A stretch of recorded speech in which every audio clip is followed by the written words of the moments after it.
السلام علیکم۔ یہ تعلیم الاسلام کا تیسرا حصہ ہے۔ تیسرے حصے میں پھر دوسرا شعبہ ہے تعلیم الارکان یا اسلامی اعمال۔ پہلے عقائد کے بارے میں حصہ تھا، اب دوسرا حصہ اعمال کے بارے میں ہے۔ بسم اللہ الرحمن الرحیم۔ وضو کے باقی مسائل۔ یہ وضو کے مسائل پہلے گزرے ہیں، اب یہ آخری مرتبہ اس حصے میں بیان کر رہے ہیں۔ وضو کے باقی مسائل۔ سوال: بے وضو نماز پڑھنا کیسا ہے؟ جواب: سخت گناہ کی بات ہے، بلکہ بعض علماء نے تو ایسے شخص کو جو قصدن بے وضو نماز میں کھڑا ہو جائے کافر کہا ہے۔ قصدن بغیر وضو کے نماز پڑھنے لگے تو اس کو کافر کہا ہے بعض علماء نے۔ سوال: نماز کے لیے وضو شرط ہونے کی کیا دلیل ہے؟ جواب: قرآن مجید کی آیت اعوذ باللہ من الشیطان الرجیم بسم اللہ الرحمن الرحیم یا ایہا الذین آمنوا اذا قمتم الی الصلاۃ فاغسلوا وجوہکم وایدیکم الی المرافق وامسحوا برؤوسکم وارجلکم الی الکعبین۔ سورۃ مائدہ میں آیا ہے۔ ترجمہ: اے ایمان والو، جب تم نماز کے لیے اٹھو تو پہلے اپنے منہ اور کوہنیوں تک ہاتھ دھو لو اور اپنے سروں پر مسح کر لو اور ٹخنوں تک پاؤں دھو ڈالو۔ اور رسول اللہ صلی اللہ علیہ وسلم نے فرمایا: مفتاح الصلاۃ الطہور۔ ترمذی۔ یعنی نماز کی کنجی یا شرط طہارت ہے۔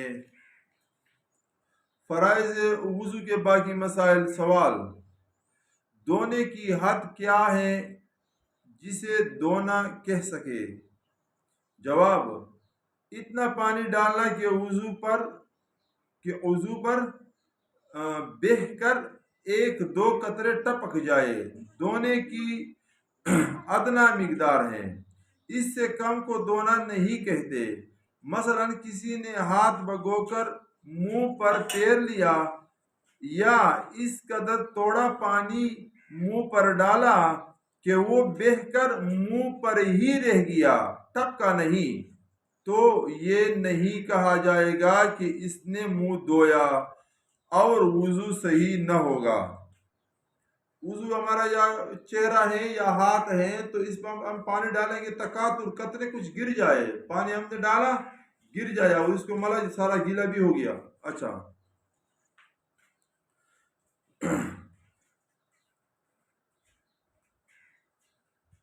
سوال: جن اعضاء کا دھونا وضو میں فرض ہے انہیں کتنی مرتبہ دھونے سے فرض ادا ہوگا؟ جواب: ایک مرتبہ دھونا فرض ہے اور اس سے زیادہ 3 مرتبہ تک دھونا سنت ہے، اور 3 مرتبہ سے زیادہ دھونا ناجائز اور مکروہ ہے۔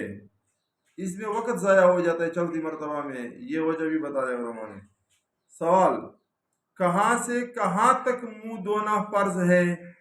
جواب: پیشانی کے بالوں کی جگہ سے توڑی کے نیچے تک اور کان کی لو سے دوسرے کان کی لو تک دھونا فرض ہے۔ منہ کا یہ کان کا لو ہو گیا، یہ چھوٹا ہی ہے، تو اس کا لو سے یعنی یہاں بالکل یہاں تک، اور یہاں جو پیشانی کے بال شروع ہو رہے ہیں ادھر سے اور یہ توڑی کے نیچے سے، یہ منہ کا دھونا اس طرح فرض ہے۔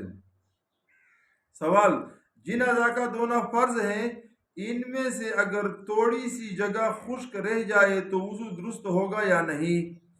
جواب: اگر ایک بال کے برابر کوئی جگہ سوکھی رہ جائے تو وضو نہ ہوگا۔ سوال: اگر کسی شخص کے 6 انگلیاں ہو تو چھٹی انگلی کا دھونا فرض ہے یا نہیں؟ جواب: ہاں فرض ہے، چھٹی انگلی کا دھونا بھی فرض ہے۔